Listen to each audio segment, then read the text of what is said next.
Dhe ja ku jemi dashur me që në pjesën e studios, aty ku do të fillojmë edhe temën e parë. I ndëgjuar në fillim të emisionit të ftuarit për sa temat të rena të cilat ekipa jonë ka qenë dhe të gjitha materialet që për 2 orë do të na shoqërojnë. E thash që në pjesën e parë të emisionit do të flasim për një pikë shumë të rëndësishme, ku shpesh mitet kanë qenë më të forta se faktet. Ndoshta jo aq sa për të rrëzuar numrin e përqindjes së marrjes së vaksinave, por shpesh ka pasur ndikim. Ndoshta kjo ka filluar të ketë efekt edhe më të madh prej pandemisë, prej Covidit, prej vaksinave që morëm gjatë pandemisë, por vaksinimi gjithmonë është jetësor, është prioritet dhe prindrit kanë përgjegjësi të lartë deri në moshën 18 vjeçare si përgjegjës kryesor të fëmijëve të tyre të vendosin drejt për të ardhmen dhe përshëndetjen e fëmijëve të tyre, por edhe të vendit ku jetojmë, sepse fëmijë të shëndetshëm sigurojnë një vend të shëndetshëm.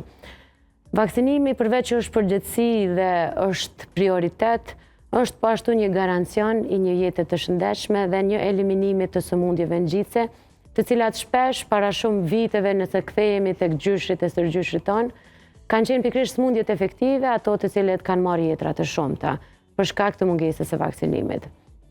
Fatmirësisht vendi ynë është i pasur me numrin edhe lloj-llojshmërinë e vaksinave që jipen në kalendarin e vaksinimit dhe fatmirësisht vëdësimi është më i lartë se viteve të paraluftës. Ndoshta ky ndikimi që përmenda ka bërë një luhatje, por asnjëherë një neglizhencë të plotë.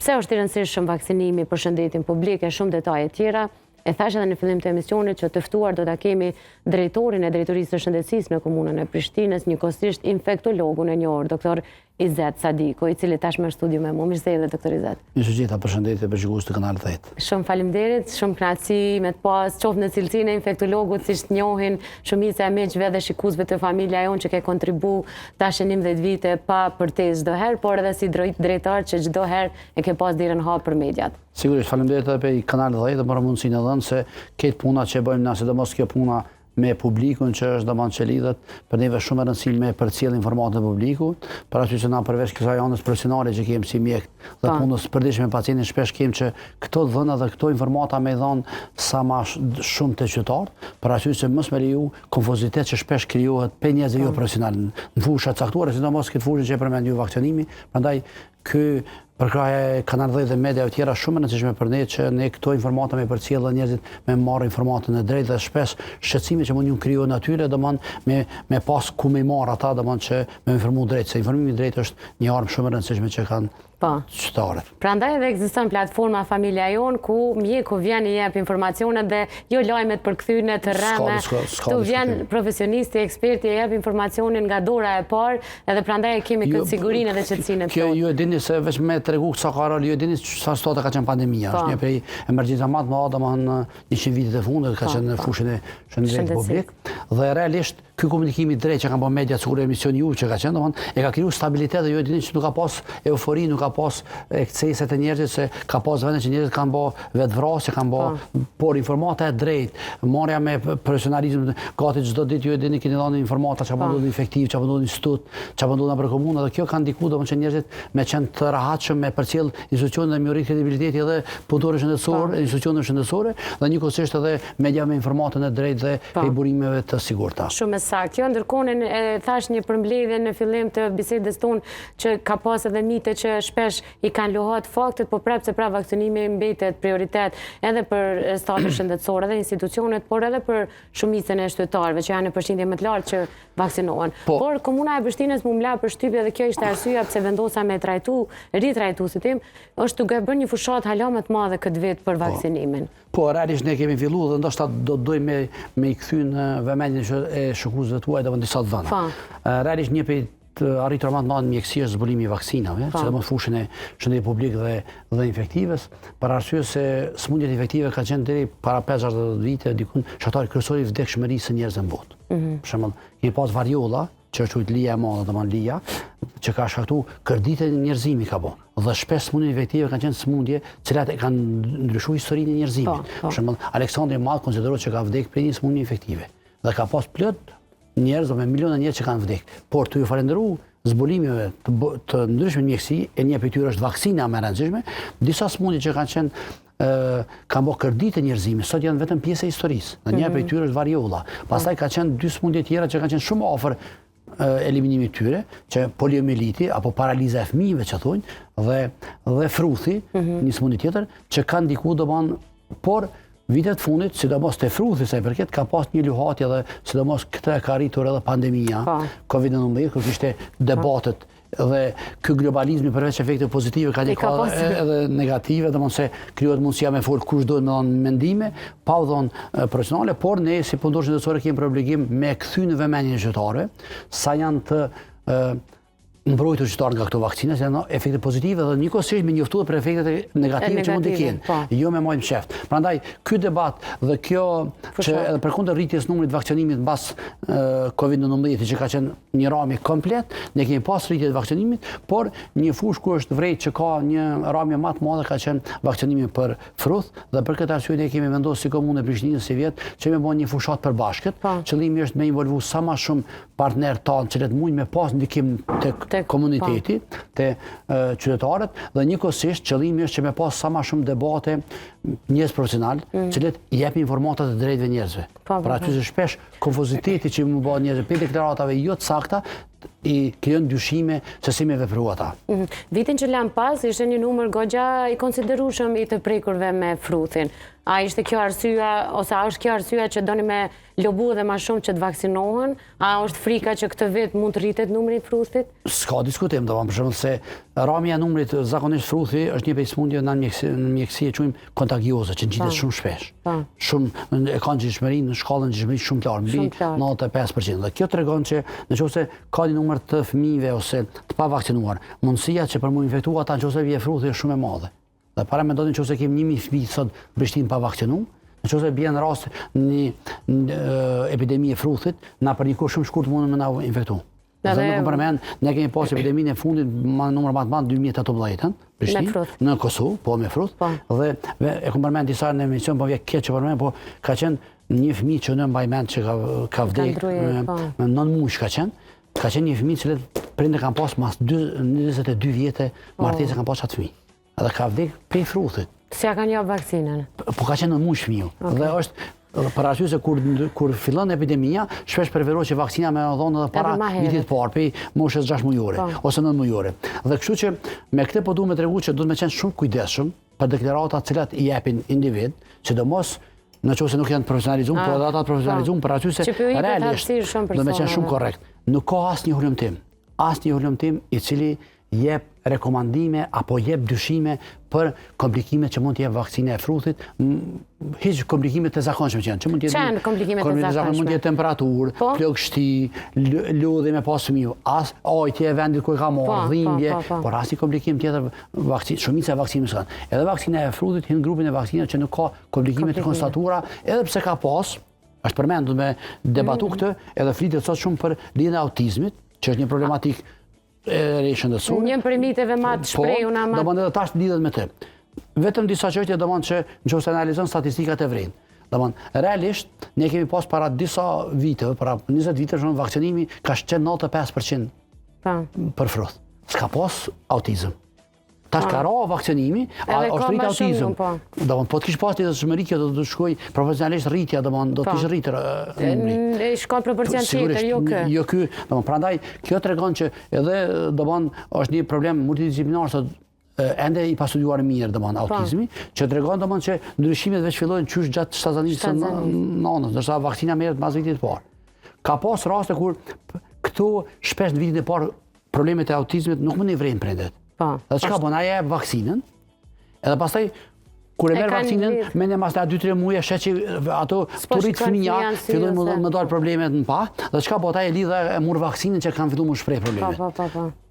Prandaj ky është qëllimi ynë që me biçetu me njoftu njerëzit që nuk ka lidhshmëri, do të bëjë disa hulumtime tash me qindra mira njerëz, jo me një grup të vogël, dhe me prej ku ka nisë kjo lidhshmëri është në vitin 1998. Një mjek në Angli ka bën një hulumtim me një 12 fëmijë dhe e ka quhet as hulumtim se me 12 dhe pastaj më një herë është bë hulumtimi tjetër është vërtet që ka qenë i gabuar ai dhe mjeku i cili ka bë këtë hulumtim është marrë licenca. S'është lejuar me punu më. Me të drejtë. Që përveç njerëzve që flasin, edhe mjekët kanë shumë do të me pas integritet profesional, nuk guxojmë me anë deklarate se kam dëgjuar që ka dhe mjek që thonë më së gutni më marr, te tipo 2 vjet fëmijë të flet. Ajo është totalisht pa përgjegjësi profesionale. Nëse një punëtor shëndetësor deklaron që nuk do të marr vaksinën para se i bë 2 vjet, ajo është gabim. Jo profesional. Ai do të më mbindë edhe mua si infektolog se që po, e ke gabim ti, se unë kam gjetë çit hulumtim që e thonë këtë çështje. Prandaj ne qëllimi ynë është këtë fushat, ne bin njerëzit që ne jem për të mirën tatë. Nëse del një rekomandim shëndetësor i cili konstaton që nuk është mirë me marrë vaksinë, na sigurisht kemi për grad konstatim. Por deri sot nuk ka asnjë konstatim të tillë dhe ne do të bëjmë një fushat dhe qëllimi ynë është që mi njoftu sa më shumë prindit, mos milion tutum. Ne kemi për obligim çdo kush që bën deklaratat pa motora ose jo profesionale, ne si punëtor shëndetësor, jo me neglizhu, po duhet me fol për to. Me anë nuk pajtohemi, nuk e ka drejt dhe realisht më dalë me konërvy me dhëna shkencore. Për transparencë, ju jeni prindi 2 fëmijëve, i keni vaksinuar të dytë me të gjitha vaksinat? Për tona. Kjo është dëshmia më e madhe kur një infektolog që e njeh shumë mirë rolin e imunizimit, e vaksinimit dhe flet si prind që i ka vaksinuar të 2 fëmijë. Sanona me pyet edhe prind tanë, më shumë që janë, tregoj një histori ndryshme. Për shembull, unë me studenta kisha një ditë një ligjëratë dhe tu e shpjegoj që njëra prej arsyeve me pyet moshurit thonë, njëra prej arsyeve pse shqiptarët kanë lindur shumë fëmijë, ka qenë që kanë të lindur shumë fëmijë se po vakina vdesin për smundjen ngjitse e nuk jesin. Se ka pas me zgabosha në Kaçanik duhet jetë një rast. E kom lexuar në 2018 kur ka qenë epidemia, 8 fëmijë kanë vdekur, 8 fëmijë kanë pas 8 kanë vdekur për smundjen ngjitse. Ka po kërdi smundjen ngjitse. Domthon fruthi, ka që shumë fruthi është smundje shumë e rëndë. Na nuk e djojmë fruthin sot, se kemi raste shumë të ralla, edhe në klinikë na disa vite shumë raste, përpara mjek që kanë qenë para 50 vite. E disa fëmijë ka vdekur për fruthit e për kullit keq, për smundjen ngjitse. Fatbarësisht as nuk i shohim na se ka shumë pak raste me. Prandaj kjo është arsyeja. Unë tu shpjegoj në ligjërat një ditë, po tregoj çito, e po më thotë një student apo profesor diçka më tha, unë kam prindin që 8 fëmijë kanë qenë veç 2 janë gjallë, kam prindi që 6 vllazën e motre kanë vdekur për smundjen ngjitse. Këto e kemi, mund me pyet plot më shuar dhe na tregojnë për këtë çështje. Prandaj këto gjëra që kanë ndodhur para viteve, para 50 vite, jo shumë larg, domthon ne sot nuk i kemi, nuk i shohim. Është e vërtetë që sot ka ndryshuar edhe llojshmëria smundjeve. Nuk janë më probleme smundje infektive, janë autizmi, janë probleme me të folur, që ka bën mënyra që jetojmë, që veprojmë, kushtet jetësore ndikojnë, por nuk është vaksina faktori. Po, jo, prandaj kjo është që njerëzit do të më binë që nuk është vaksina. Prandaj ky është qëllimi ynë, ne sigurisht që do ta bëjmë një çështje multisektoriale, domethënë që kemi bërë në fusha të tjera shëndetje publik, për arsye që kanë një herë me fol ndaj besimtarëve më mirë flet kleriku se sa që flet mjeku. Ka një herë, domethënë ose ndaj ma i bën shumë ma i bën që mund të jetë sportisti kur flet ai vetë i bën që unë jam për përgati fushat se me fol mjeku. Prandaj qëllimi është që bashkë me UNICEF-in, me Institutin Shëndetësor Publik, ta bëjmë një fushat që të diskutojmë për arsye se ne e patëm filluar para 3 viteve edhe vaksinën për human papillomavirus. Kishte rezerva. Vitin e parë ka pas rezerva, është më mirë tash. Tash është 89% vitin e kaluar në Prishtinë. Pse? Një arsye që ke që vitin e dytë fillon me vaksinuar edhe mashkull, djemt. Dhe me njerë ndryshoi. Se fëmijët pyetën pse unë po ky jo. Atë se instituti vitin e parë siguroi vaksinën vetëm për numrin e vajzave që kishim. Pastaj vitin e dytë u rrit, plus në çdo rast ku ka pas ku kanë treguar mua ekipet tona që ka një lagje, ka më shumë, ne kemi filluar me i thirr prind, me bizdum me ta me javsharu. E me tregu që edhe prind, edhe ne ju kemi dhënë fëmijëve tonë nëse është në moshën e tillë. Prandaj nëse ti argumenton, ne kemi për obligim me ju sharru njerëzve, me dhënë informata se jo çdo person e merr lehtë informatën kur jepet sharimi, sidomos kur është mbytyje për fëmijën. Prandaj ne shpesh edhe në spital ku punoj me pacient nuk kuptoj këtë për njëjtë kur i thotë që do të bëj çit analizë ose çit ekzaminim. Ka pacient që don sharime pak më shumë dhe ti duhet i obliguar me dhënë dikujt më shumë sharime. Prandaj qëllimi është që me përdor këtë partnerët tanë që kemi këtu dhe me bën një fushat me përfshit gjithë dhe me arrit që po them vetëm ne që unë personalisht që kam pa atë fëmijën që përmenda. Vetëm një fëmijë tillë në vit me shpëtuar në Kosovë, ja vlen këtë puna që bëjnë për një vit. Fushatat e tilla për me bind për me vaksinuar çdo person. Po e marr të drejtën me që jeni edhe infektolog, po jo për vetë institutit që përfaqësoni, por edhe si infektolog të ndalim kështu në disa prej e prezantoj. Po, drejtorinë e shëndetësisë e thash edhe në fillim. Të ndalemi në specifikat e vaksinave, për shembull me që e përmend HPV-n. Pse kanë qenë dilema? Ata mendojnë që prind s'kanë qenë të informuar dhe erë si befas. Ai ka qenë vaksinë që është hyrë për herë të parë, domethënë Cili është roli i vaksinës së HPV-s, që ta kenë të qartë? Ajo që dikun që një 15 vite do më aplikohet për Evropë, dhe ajo e pengon, e parandalon infekcionin me human papilloma virus, që është një virus që bartet mes seksualisht të transmetueshëm, por që është mbi 90% shkaktar i kancerit qafës mitës. Kanceri qafës mitës është kanceri 4 sot të popullata, më i shpesht, por është i dyti të femrat mas kancerit gjirit. Dhe para mendo, femrat që sot i kanë fëmijët që janë klasë 6, që 2 vite e këni, janë me fat. Për arsye se femrat që janë sot 20 vjetë në Kosovë, 30 vjetë, ose mbi 20 vjetë zakonisht, filloj me bo kontrolat veta, duhet me pas kujdes për karcinom gjirit dhe karcinom mitrës, qafës mitrës. Dhe tash, ata fëmijë, kur të mrinë në moshën 4 vjeçare, s'kan me pas nevojë me bo kontrola me frigu, se janë mbrojtur nga shkaktari kryesor i këtij kanceri. Prandaj, vetëm domon kanceri i qafës mitrës, po them, është shkaktari i dytë i vdekjes të femrat. Prandaj, nëse ti e jek shkaktarin e dytë të vdekjes të femrat, në çfarë pune e rëndësishme është ajo. Për këtë arsye ne kemi biseduar me njerëz dhe kjo ngjitje që ka qenë ose hezitimi 2 vjet e para, se kemi biseduar me njerëz, shumica e tyre s'është bë fushat mjaftueshëm ndoshta nga Ministria e Shëndetësisë. Domethënë ne kur kemi pas që po ka hezitim, kemi filluar me bisedu dhe ky bisedimi për vitin e dytë ne ka bërë që na me pas 89% përfshim.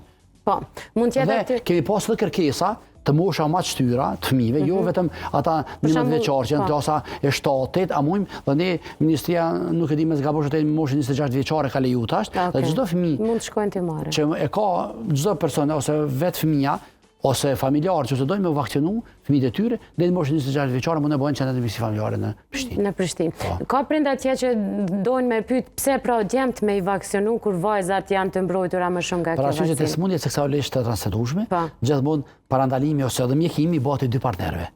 Qose njëri partner e ka tjetër dhe mund se ka mund për arsye se kanceri edhe tjetra është që HPV-ja mund shkakton të kancere tjera. Shpeshësia shumë e lartë të kanceri qafës mitës, po mund shkakton të organeve tjera gjinitale, kështu që fatikisht i parandalon edhe bartjen e smundjes, edhe infektimin. Edhe mirë po edhe rrezikun për infekcion, se infekcioni edhe i mashkullit mund rrit kancerin e organeve gjinitale të meshkujt. Nuk është përqindja e lartë sikur te kanceri qafës mitës, por ekziston rreziku që edhe kanceret e organeve gjinitale të meshkujt do me pas me shkaktu human papilloma virusi. A ka të bëjë për shembull kjo vaksinë se vajzat në moshën 12 vjeçare 13 vetëm hynë në ciklin menstrual? A ka të bëjë nëse janë para ose ende të... Jo, aty domon qëllimi është që zakonisht me fillu me marr para se me hy në ciklin menstrual. Në cikël, po me një jetën seksuale. Dhe tash realisht zhvillimi i fëmijës është i madh, ti nuk e din sa kur ka me hy ai, por për me qenë sigurt që janë të mbrojtur, ti e vaksinën për sa më herët, që se për arsye se fillimi i kontaktit seksual pastaj rrezikon që ai veç me e marr smundjen, se smundja zakonisht mund të jetë me vite tëra mos po ketë ai shenjë shumë të rëndësishme si infekcion, me kalu dhe pa trajtim të veçantë dhe pastaj manifestimi paraqitikun moshë më shumë të shtyr. Për këtë arsye do të qëllimi është që para se me pas jetë seksuale me fillu fëmijët, me dhënë vaksina me mbrojt ato nga infekcioni. Ka kontraindikacione, kontraefekte? Njëra për vaksinat me mas pakti kontraindikacione është vaksina për human papilloma virus. Kështu që nuk kemi pas brenda asnjë shqetësim, s'kemi pas, domethënë deri tash viti 3 që po vaksinojmë, po vaksinojmë këtë fëmijë për shkolla, vitin e kaluar kemi filluar vaksinimin e shkollave, jo vetëm publike, po edhe private, edhe këtë vit do të jetë ashtu, dhe bashkëpunimi ka qenë shumë i mirë edhe me shkolla, edhe me prind. Sigurisht ka dilema se nuk janë këtë njerëzit e njëjtë, domethënë edhe anëtarët e familjes edhe gishtirat e dorës janë ndryshëm, kështu që ne aty kemi pas nevojë për sa kemi ekipet tona me dhënë sharrime tona të cilat pastaj domethënë i bindin prindet kur flet për ekspertit edhe cili ka përvojë, domethënë me këtë dhe sigurisht që po rritet ky numër i vaksinuar dhe besoj që si vjet do të jetë edhe më i lartë numri aty që vaksinohen në qytet. Ndërkohë Komuna e Prishtinës në veçanti bën një punë të mirë dhe të madhe edhe në programin e rregullt që ka edhe në kontaktin e familjeve, qofshin jo vetëm për vaksinim, por edhe siç kemi folur para disa javeve edhe në emisionin Familja Jon, vizita shtëpiake të nanave dhe foshnjeve. Dhe kjo e ka lehtësu, ta themi, rritjen e numrit të vaksinimit sepse keni kontakt pothuajse me secilin lindje që është edhe jeton në Prishtinë. Fatikisht njëra për rolit të këtij projekti që ka qenë para një kohe, domethënë që po ju falenderoj për promovimin që kena bërë, se ne kemi filluar që 3 vjet në Prishtinë, ndërsa projekti është prej 2014-s në nivel të Kosovës, por Prishtina për shkak mungesës së stafit s'ka pas mundësi me filluar, ne e filluam përkundër sfidave që kishim fillim me staf, dhe është shumë i rëndësishme dhe njëra prej misionit të këtij ekipi është me përcjell edhe këto informata, edhe për informata tjera që ka bënë qendrat mjekësisë familjare, se shpesh qytetarët nuk i kanë këto informata, dhe njëra prej tyre është vaksinimi. Njëra prej detyrave të këtij ekipi është që ata i bëjnë 5 vizita për fëmijën prej moshës 0 deri në 3 vjet. Dhe njëra prej fusha që do të me bizu me prindë është të vaksinimi, me përcjell apo vaksinojnë fëmijën. Dhe të ato raste që nuk vaksinojnë, realisht ne do të me bizu me ta. Faktikisht është kthy gati mbi 90% shkon shumica e vaksinave në Prishtinë.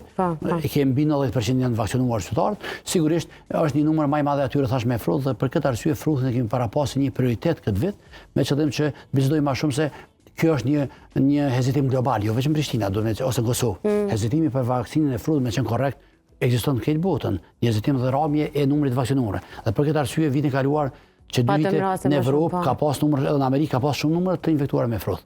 Por qëllimi ynë si mjek është që përveç me trajtu pacientin është me dhënë informata drejta edhe më informu prej atyre që e kanë për obligim me bë këtë çështje. Me që e riktheve prap frutin, na si prind që jemi vaksinu, po edhe fëmijët që i kemi vaksinu, a duhet të friksohemi kur në rrethin familjar është ndonjë fëmijë me frut? Jo, konsidero që vaksina e frutit ka mbrojtje shumë mirë, s'po bile mbi 20 vjet e ka kaluar ato. Ndërsa nëse kalohet sëmundja, ajo komplet është të njëjtën, ndërsa me vaksinë, por edhe ata që janë vaksinuar, nëse është rreth niveli antitrupave na e quajmë, atë prapë nëse bie fruti kalojnë shumë më lehtë se dikush që s'është i vaksinuar. E qartë. Na zakonisht te portali Familja Jon, kur kemi të ftuar, lëmë mundësinë edhe të pyetjeve të shtetarëve. Zakonisht pyetjet te vaksinat kryesisht janë pyetje që i përkasin miteve, siç janë për shembull a ka ndonjë lidhje vaksina me autizmin dhe ETH edhe sëmundje tjera, që është shkenca në këtë përgjigje? Që përgjigjemi kësaj nane?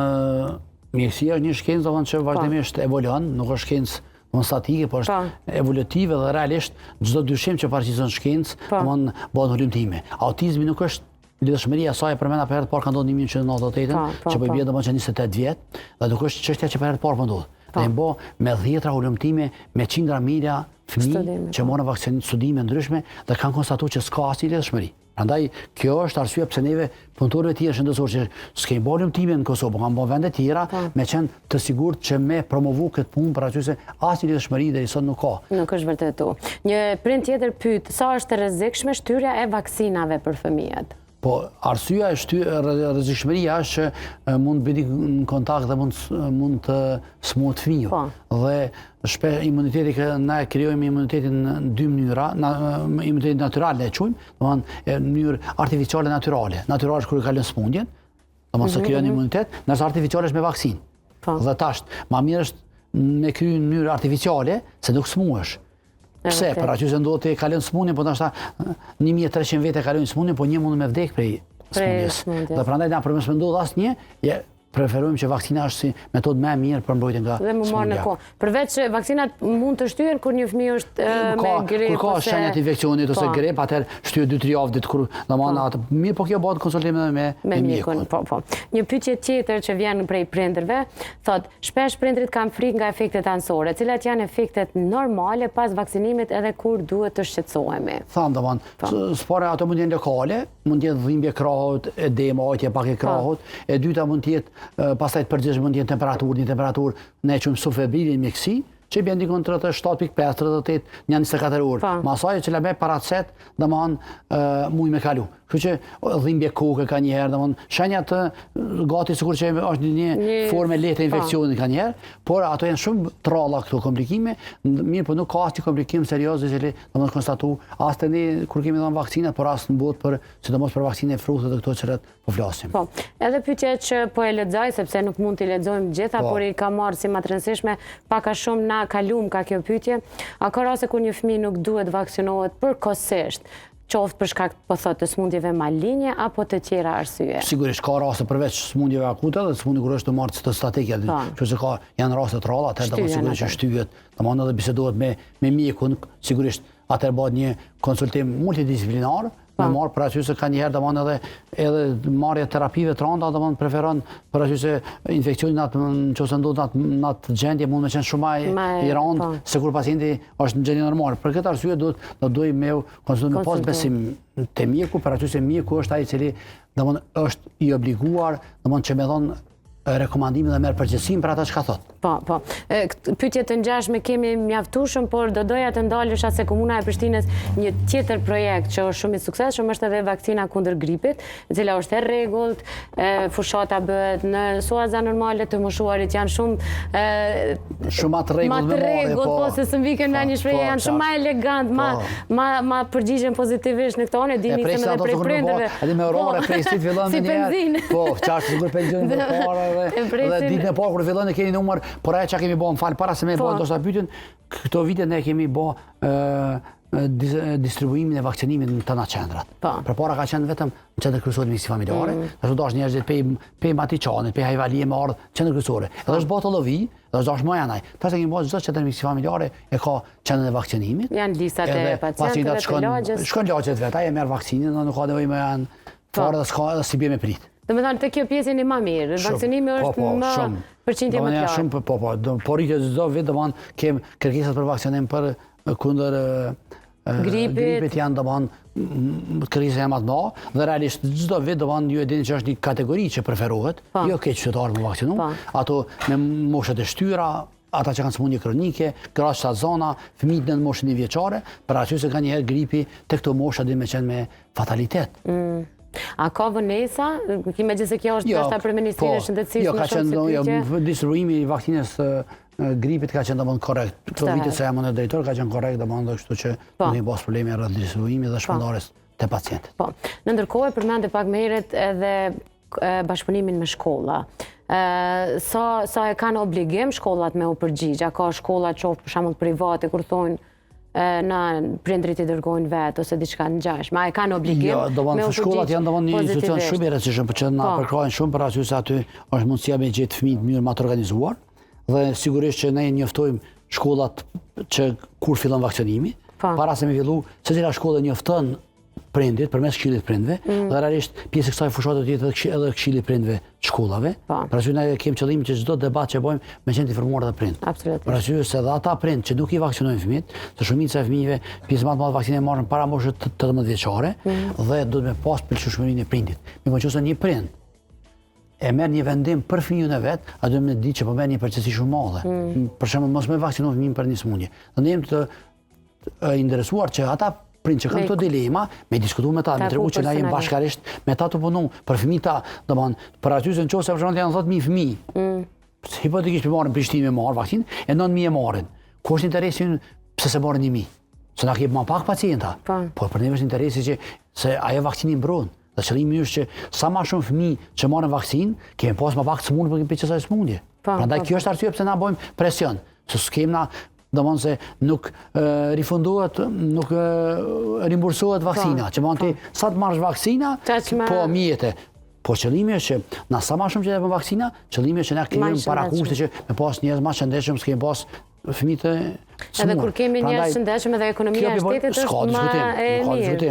Ju shiqoni domon çish është rrit jetëgjatësia për vendet perëndimore. Nëse di 80 vjet, domon 90 vjet njerëzit bojnë aktivitete dhe puna, angazhime të përditshme. Të na si të fillon me dalë pension, me njerë fillon me menu që u plaka dhe s'u punu kur gjë. Prandaj na do me luftu që vaksina është një prej atyre komponentave që përmirëson jetëgjatësinë të njerëzit. Po, e vërtetë. Domethënë jetën më të mirë se nëse ti kalon një 5-6 sëmundje infektive në moshën fëminore, sigurisht dëmtimi mund të jenë shumë më të madh që ti pastaj me pas shumë probleme shëndetësore kur ti bëj 65 vjet. Prandaj ky është qëllimi ynë dhe përmes shkollave jemi shumë të bëni punë të mirë, jemi shumë të kënaqur me bashkëpunim. Kemi filluar me shkollat publike njëkohësisht edhe private në pak, montasht dhe edhe këtë vit mjaftueshme, domethënë sigurisht që gjitha shkollat private janë përfshirë në Prishtinë dhe këtë vit do të bëhen dhe sigurisht që të bëjmë debate thash edhe në për institucione të tjera, do të bëhen domethënë edhe me këshillin e prindve, edhe me xhamit, edhe me kishat, edhe me institucione të tjera, domethënë që me bën një harmonizim përbashkët që bashkarisht për atyre fushata që kemi bërë përbashkët atilla kanë dhënë rezultate. Ju e dini se na keni përcjellë dhe keni qenë pjesë asaj kampanje që kemi bërë për kancergjit, ka pas shumë efekte përderisa gjatë gjithë muajit të bën 100-150 më shumë të mamografinë tetor ka 800 në bëshë. Se si të debatojsh, si të informojsh njerëzit drejt, njerëzit marrin shërbimin dhe fillojnë me rrit besueshmërinë ndaj institucioneve. Dhe sa më i pranishëm informacioni aq më i lartë motivi. Nëse ju gjithmonë përgjigjni në vërejtjet e tyre, ata rrisin besueshmërinë te ju. Nëse ju hezitoni thu, pse më përgjigjni kur 1000 e ka marrë vaksinë, po një ka hezitim pse më përgjigj se një është, atëherë njerëzit fillojnë me rrit çat dyshim, sa i flet që mos më përgjigj kurkush, edhe rritet dyshim prandaj. Ne kemi obligim çdo person që ka dyshime, më ju përgjigj atina. Domthonë më dhon rekomandimet profesionale, domthonë me cilat ai bindet që domthonë është rruga e drejtë me vaksinu për shkak për fëmijët. Edhe është përgjegjësi, sidomos. Ka atje prind që ndoshta thonë vitin e kaluar fëmia e tyre ka kaluar fruthin, a duhet unë ta vaksinoj tash? Jo. S'ka nevojë. Ja, ata që kanë kaluar fruthin nuk ka nevojë më vaksinu. A mund të lej për shembull fruthin me pasoja një fëmijë? Çfarë pasoja? Zakonisht domthonë fruthi mund të jep komplikime, domthonë janë frutit. Përveç asaj fatale që e thema herë. Ka mund shumë mund me dhon meningjet, mund me dhon infeksione respiratore, domthonë dhe realisht ne nuk kemi pas shumë në epideminë e fundit kemi pas shumë, domthonë ai rast që e njohëm me komplikime, domthonë por realisht mund nëse ke numër të madh të rasteve, atëherë mund me pas edhe komplikime. Sa më shumë që ke smur, komplikimet janë më të mëdha, por ne realisht rast në vitet e fundit kemi pas sporadike, domthonë sporadike vjen raste jo numër të madh, por domthonë do duhet që nëse arritëm vaksinimin atëherë te vitin 2018 me vitet të rënda s'dia kemi pas fruth. Sikur në plot shtete tjera. Me që je edhe infektolog dhe ke studiu këtë punë, çfarë simptoma janë të para të fruthit që prindërit që po na ndjekin dhe nuk e kanë vaksinuar ende fëmin? Zakonisht domthonë fruthi ka një fazë që ne e quajmë si inkubacion. Inkubacioni është ajo periudha prej kur infektohemi deri paraqiten shenjat e sëmundjes, që është pak a shumë si lia ujit. Po, domthonë pastaj fillojnë shenjat e sëmundjes, e ka një stadium kataral ne e quajmë, domthonë që fillon gati si plot sëmundje tjera virale me temperatura të larta, me kollitje, me sindrom respirator, më shumë dhe pastaj në fazën e tretë, mas disa ditë, 2-3 ditë temperatura të larta, fillon paraqitja e ekzantemave. E pushtra në trup, kur atëherë na fillojmë këtë fazën para se më paraqitet pushtat, domthonë paraqiten në zgavrin e gojës, në jollat e komplikut quhen, domthonë që në zgavrin e gojës, domthonë paraqiten në pjesën e dhëmbëve, jo domthonë pjesën e mbrëmshme të fashës, në paraqiten një njoll, në ngjyrë ndoshta për him me quajt, dhe ajo është një parashen që mund të jetë frut, ato si zakonisht mjekët më shumë dinë, përpara e kishin identifikuar edhe gjyshet tona, se kanë pas shumë raste me frutë dhe kanë ditë, ndërsa tash domthonë kemi raste sporadike, është më vështirë me ditë, por sigurisht por nëse kemi raste me frutë, çdo paraqitje e simptomave domthonë të temperaturës, të një sindrome respiratore me të shitje, me kollitje, atëherë do duhet më lajmëruar te mjeku dhe me kërku. E kjo sidomos kur fëmia është i pavakcinuar. Pavakcinuar, po, këta duhet të kenë ata që vaksinuar nuk kanë nevojë me edhe tha dhe vetë, edhe nëse preken që është shumë lehtë, e kalojnë shumë lehtë. Në ndërkohë, a mund të rrezikohet për shembull një grushtat zonë nëse rrin afër një fëmie me frutë dhe çu se ka kaluar, po. Nëse se ka kaluar, po. Çu se ka kaluar mund të infektuar ajo. Duhet të kenë kujdes grushtat zonë. Po. Veç do dojmë di që ajo vetë është e vaksinuar, se cili dinë është e vaksinuar. Se ka kalendarin. Po. Domthonë mund të merr informatë me shkon në shtëpi shëndetësi se deri me njësh, e merr informatë tregon që ai e vaksinuar ajo. Por prapë duhet të kenë kujdes dhe të rritet numri i vaksinimit, jo vetëm për shkak të frutit, jo vetëm për shkak të fëmijës. Kur me keni një siguri që mund mos ketë raste me frut është kur mbi 95% të popullatës që duhet më vaksinuar për frut janë vaksinuar. Po, tash prind që po na dëgjojnë dhe nuk i kanë vaksinuar, që janë numër i vogël, por janë. Po. Dhe në çfarë moshe mund t'i bind pishmanet shkojnë t'i vaksinojnë? Jo, domthonë ata çdo kohë ti mund të vaksinojnë. S'ka rëndësi mosha. Edhe 20 vjet e posa mund të vaksinojnë se dom si bën. Por esenca është domthonë që fëmiu është më i rrezikuar për sëmundjes, domthonë edhe koha më e mirë është viti i dytë të jetës. Prej muajit 12 deri te muajit 23. Por edhe 3 vjet që kanë bë, edhe ata mund më marr kur dojnë, edhe 4 vjet e 5 vjet mund më marr me vaksinu çendë mjekësi familjare dhe realisht numri i atyre që nuk vaksinohen domthonë sidomos viti i parë, viti i dytë që janë jetës është goxha i lartë domthonë. Po është i lartë domthonë është dikun domthonë mbi 20% janë atyre që nuk janë vaksinuar. Ky numër ka qenë shumë i lartë para 2 vjetë, 3, mas Covid. Por rritet ky numër, por qëllimi është që ne me ky kur ka qenë para Covidit, diku 95-6% popullsisë janë vaksinuar edhe me morbid. Dhe ne po flasim për komunën e Prishtinës dhe njëjta thirrje vlen për krejt komuna, dashur me secila komune ka edhe drejtorinë e shëndetësisë dhe vaksinimin dhe merr informacion. Po, kjo vlen për gjitha komunat. Shkoni në qendrat e mjekësisë familjare, merrni kalendarin e fëmijës tuaj. edhe u shpreja në gjuhën ma të thjesht mundshme nëse jeni pishman për një vendim të ngutshëm që e keni marrë, kur së është vonë me i vaksinu, sepse fruthi ka nisë me u rritë si statistik, edhe e tha edhe vetë kemi raste e informata të mëndë statistikat tregojnë që edhe 2-3 vite fundit, numri të infektuar në Amerikë edhe në Evropë është të rritë shumë. Për mungesës e vakcinimit, të ramës e vakcinimit. Doktor Izet, për çka për fëmijët të cilët mungojnë në shkollë, ditën kur jipen vaksina nga stafi i terrenit që shkojnë në një shkollë? Jo, së mungojnë, ata në shkollë shkojnë, në klasë javën. Fëmija kur mungojnë, për arsye ndryshme? Apo ditën tjetër. Me orë në qendrës mjekësisë familjare? Aty mjekojnë fëmijët që vaksinohen në shkolla, ata vaksinohen gjatë një javë dite. Nuk është një ditë? Së mundë një ditë, kështu që mund të... Nështë ka në shkollë me pak në zonta, po nuk e di që ka shkollë që mund është veç brenda një ditës, dhe mund me orë ditën tjetër, në klasë tjetër, veç me shku në klasë tjetër. Po edhe nëse i ka ik java, në shkollë mund të vinë qendrës mjekësisë familjare, pa problem, vetëm lajmërohen pa termin, pa thjesht e marrin listën. Çdo ditë për shërbim ekipet tona japin vaksina për një për me që numri më i madh shkojnë në për shkolla. Në fakt, sepse kur sa herë që kem juve mundohem që është një falënderim qytetar, se unë jam banore e Prishtinës, pavarësisht që s'kam lind në Prishtinë, për shërbimet që marrim edhe për punën që bëhet në shërbim të qytetarëve. Unë disa prej tyre jam mundu me i risjell edhe përmes emisionit familjon, por ka edhe disa të cilat si kemi shpalosur asnjëherë, që janë projekte shumë të rëndësishme dhe komuna bën një punë shumë madhe.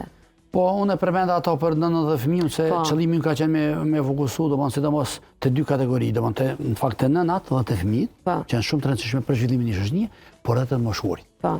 Ne kemi për obligim që çdo qytetar m'ia bë dinjitet me jetë. Në mjekësi, vdekja është faza e jetës, është përfundimi i jetës. Por ne kemi për obligim na smundonim vdekjen.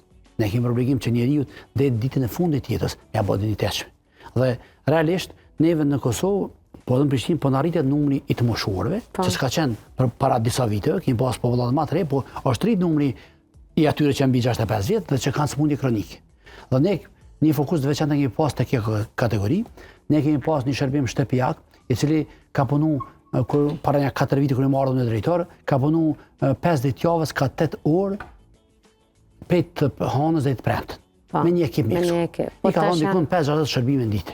Ne kemi rritë, tash të kemi 6 ekipe në ditë dhe punojmë 12 orë 365 ditë vitit. Dhe më thanë edhe vikendeve? Edhe vikendeve dhe festave, edhe Krishtlindjeve, edhe Bajramin, edhe Vitiri. Çdo ditë ekipet tona shërbimin paliativ japin shërbime dhe ky numri shërbimeve, pe 5-6 sa ka qenë para 3 vjeteve, sot është me mujë tërë, është mbi 300 shërbime në ditë.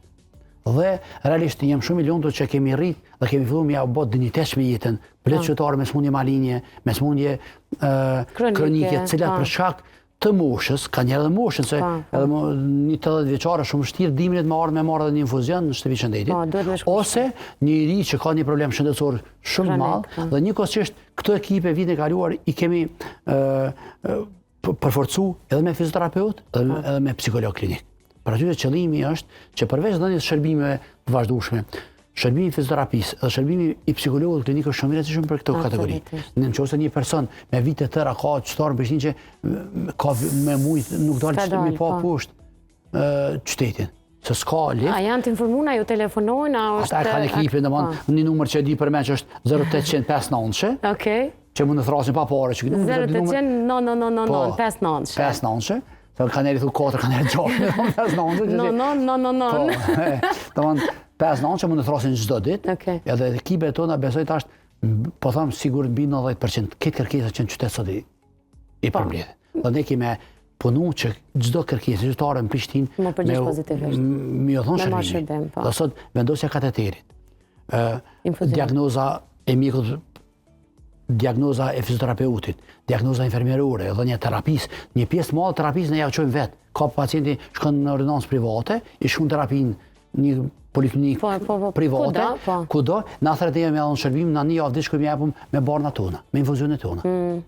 Prandaj kjo është një shërbim që domun mendoj e ka përmirësuar jetën e qytetarëve dhe realisht për këtë kemi falënderime shumë mëdha të qytetarëve dhe besoj që kemi arritur me bë një punë të mirë dhe po falenderoj ekipet mjekësore që realisht punojnë pa hezitim për këtë punë, sepse kanë njerë domosht ngarkesë shpesh që duhet aty me shku katën e 10, me këtë pajisje, pa lift, me shku me dhon shërbim, me shku disa, asnjëherë as janë kesë s'ka qenë natyrës time, on doktor s'mund me shku filon infermiera, filon doktori se duhet me hyp në përkatë, më sa që shpesh do me hina për koluda në qytet që zhbate, me shku me dalë një fshat. Me mri sa ma shpejt, prandaj po mendoj që rritja këtyre shërbimeve do të kemi arrit me bë një prej shërbimeve më të rëndësishme në këtë qytet, shërbimi paliativ dhe për smundje kronike, që tash domon gati çdo qytetar thash, edhe psikologu në klinik, për atë një qytetar i cili 6 muaj ditë nuk del ose ka një problem shëndetësor, nuk çohet për shtatin, ai ka nevojë me vizitë me psikolog. Bile, me shku ma nej, unë mendoj që në këto raste dhe këto smundje rana ka nevojë edhe familje me pas një bisedë me psikolog. Po, absolutisht. Se është një fjalë popullore të na që kur është dikush i smut, është këtë familja është i smut. Prandaj na do të bizuam me ta dhe kemi filluar gradualisht me rritë edhe këtë, ndërsa taj shërbimi i parë që përmend atë të asaj kemi bërë lokopedin. Që domethënë nëse ne konstatojmë ekipet tona që mund të ketë një fëmijë probleme në komunikim, na nuk e lëmë prit me on pritet 6 muaj të shkojsh te vjerendi, ne më njëherë e kemi lokopedin dhe ka filluar me on trajtime bile lokopedi, ka filluar me on trajtime edhe ndaj pacientëve të cilat si vizitojnë fare, po që lajmërojnë që kanë probleme të komunikim, muj me kontaktu. Do është gratis si shërbim. Kur krejt shërbime që përmenën janë gratis.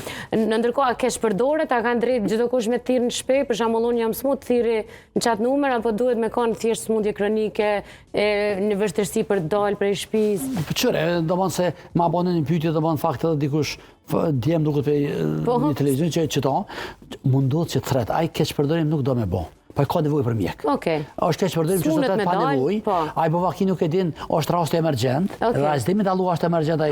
Ai e thret e kanina është më shpesh që mundesh me thirr dikon, e thret.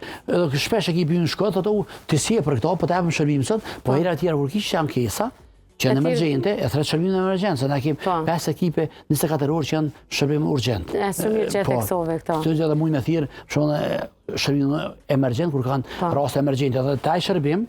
Ajo që kemi bërë 3 të shërbime emergjent, po du me përmet, kemi bërë një bashkëpunim me Qendrën Klinike Ndërkombëtare. E kemi bërë 2 projekte të reja me STEM-in edhe strokun. STEM-i dhe stroku janë menaxhimi, STEM-i është menaxhimi i infarktit akut miokardit, që i bjen në momentin kur një pacient athret. Ekipet tona e konstatojnë që pacienti ka infarkt me EKG, ata nuk e çojnë emergjencë pacientin, po drejt e çojnë kardiologji invazive dhe ka pas pacienti i cili pe momenti kur ka pas dyshime, dhimbje, e ka thirrë ekipin ton, mas një ore ka pas vendosur stendat. Edhe kjo, parasysh se këto smundje është 6 orë të parë është orë të arta. Dhe pacienti mundet me shpëtu, por mundet me pasoja. Ide në gjak kemi bo, edhe pse kjo është ende në fazë ma ngadal po stroku është gjakdere pika në tru që thujnë, dhe ta ato kemi lidhë me neurologjin, që pacienti i cili ka shenja, cilat i në trajnu pej neurologë stafin ka bo trajnim, që me identifikua ka shenjat të gjakderit, stroku, në qëse ka, a i menjere që në neurologji. Me qëllim që intervenimi 6 orë të para, dhe më pacienti më vjetë pa pasoja. E shpesh ne edhim që kur shkon emergjenca, i du me prit me këtë pacientet tjerë dhe mund vënohet edhe vënesa këto raste dhe mund është barabart me shumë komplikime shëndetësore që mund jep pacientit. Shpesh me fatalitet. Do doja këtë bisedë ta përmbyllja me një prej pyetjeve më mite të mundshme që po besoj çdo pacient, çdo familjar, çdo mjek ta bën, dhe po kthejnë atë tema bazë që e patëm në sot, edhe pse e përfshim pak edhe shërbimet e komunës së Prishtinës si drejtar që jeni. Pyetja më e shpeshtë që bëhet është sa më shumë që të munon vaksina, qash ma shumë efekt pozitiv ka? A është e vërtet? Në gjo, aty, ajo mund tjetë, sigurisht një reakcion i organizmi të bënë, sa ajo është, na përmes e provokojmë organizmi me kriju antitrupa, me vaksinë dhe sigurisht ka raste kur reagimi një maj madhë që ndodhet të smundjet, e ke pa një pacient reagon ma shumë në një smundje se një tjetër, pra është specifik imuniteti edhe kështu që realisht ai mund tjetë një reagim, po nuk është ai as një dëmshëm, as gjë nuk shëtë dëmshëm. Me rezultatin s'ka të bëj, dika në munon, dika se munon, po edhe në muqës se munon, mundet rezultatin efekti kriju, do mund një antitrupat i njëti marrin, sepse kjo ka qenë, unë keshet shumë shpesh, po edhe nanat e bojnë, se e ka mënu fëmin, ka pas 30 temperatur, ka efekt. Po është vërtet që imuniteti në ato raste reagoj ma shpejt. A po? Po, imuniteti organizmi reagoj ma shpejt. Ka diçka të bëjë me ato, nuk është ja kemi huqë shumë. Ska diskutim, jo, edhe të moshuar, do mund shumë rekomandime për shumë problematike shëndetësore kanë dhënë 5 ditë, për shumë kur ka pas temperaturë, për shumë personë, se fëmija e djegu krejt, u kallë. Është e vërtetë që po se humb shumë kalori organizmi kur ka temperaturë. Ata s'kan një sharu, po është e vërtetë. Përshkrimi është i duhur, po jo sharimi detaj s'kan pas. Po, nuk është të moshuarit kanë ditë shumë edhe s'ka diskutim, ne e dim që përvoja domethënë është një faktor shumë i rëndësishëm në shkollën vete dhe plot gjyshe dhe nana tona për shembull përpara kanë ditë me bëj rolin që e bojnë sot mami dhe motorë shëndetësor tu bazu në përvojën që kanë pasur, s'kan pas s'ka pas shërbime që ka sot mjekësore dhe atëherë dashur ata me bë dhe ato kanë qenë shumë gatshme që plot shërbime që sot i bojnë institucionet shëndetësore me bë përpara domethënë vetë familjarët tanë që kanë qenë të informuar nga rrethonat dhe jeta. Rekomandimet e tyre domethënë sot edhe profesionale shpesh ajo vendosja e çorapave me ufull domethënë që praktikë që preferohet në mjekësi sot dhe rekomandohet prindve kur ka temperaturë lartë. Po është shumë e vërtetë. Kjo është shkollë e gjyshërve, po që qëllimi është që unë po them se kur organizohen debate ka po jepëm hapësirë. Po kam dakord, jepni hapësirë thirrni na edhe në emisionin edhe një të moshuar që ka përvojë, po që ka përvojë të tilla, çka kanë bëu atëherë. Për aty se edhe fillimi i vaksinimit, historisë e vaksinimit të kështu. Është konsideruar që variollën kur kanë pas, është konstatuar që njerëzit që kanë nejt me kafsh, se ka qenë edhe kanë rënë kontakt përmes kafshëve me variollën, por kalojnë ma lehtë smundjen. Se kanë krijuar imunitet. Imunitet dhe pastaj ka filluar fazat e para është marrë vaksina prej atyre që kanë kalu me një therrë, është marrë sa gjyrponjo, edhe bë me dregzat e smundjes, i kanë prek personat që kanë punu, edhe ata kanë krijuar një imunitet ka dalin smundjes shumë ma lehtë, ose kanë krijuar imunitet. Dhe pastaj dhe ardhë domethënë te krijimi i vaksinës, e cila pastaj ka bë mrekullira dhe sot është smundje veç pjesë e historisë, deri kur zbulu vaksina variollës ka qenë smundje shumë fatale për njerëzimin. Dhe fatmirësisht jetojmë në një periudhë kur shumë smundje të tilla janë eliminuar, sidomos edhe në shtete tjera që lija uje. Po edhe të ne, domethënë variollë nuk ja as Kosovë. Po, nështë ta ma pak. Po, se na nuk vaksinuemi, varicillën, lija së uqe, se unë po e thamë në gjuhën që e kuptojnë populli.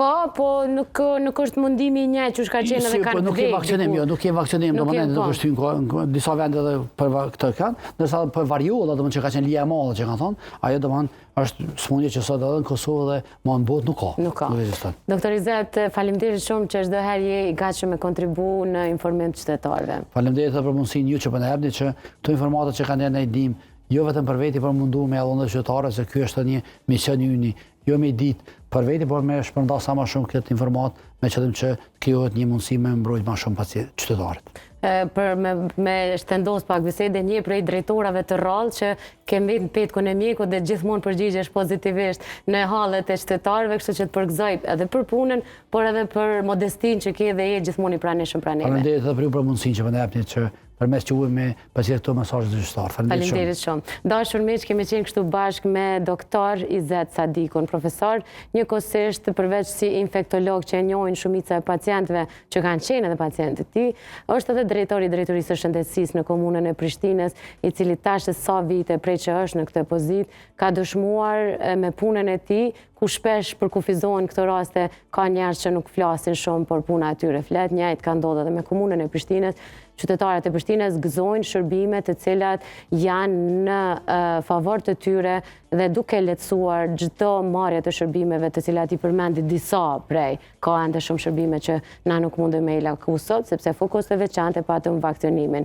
Vazhdojmë me bë thirrje krejt prindërve, krejt qytetarëve që përgjithësi e jetës tonë, e fëmijëve tonë, por edhe vendit tonë, është përgjigja pozitive ndaj vaksinimit, sepse kështu ne jemi më të shëndetshëm, fëmijët tonë janë më të shëndetshëm, qytetarët e së ardhmes janë më të shëndetshëm. Si rezultat, vendi jonë do të ketë qytetarë me shëndet më të mirë dhe me ekonomi më të fortë. Ne do të shkojmë me diçka tjetër. Gazetarja jonë Bubulina Peni ka qenë në 2 ngjarje shumë të rëndësishme shëndetësore që kanë ndodhur brenda ditëve të fundit dhe do të flasim për to.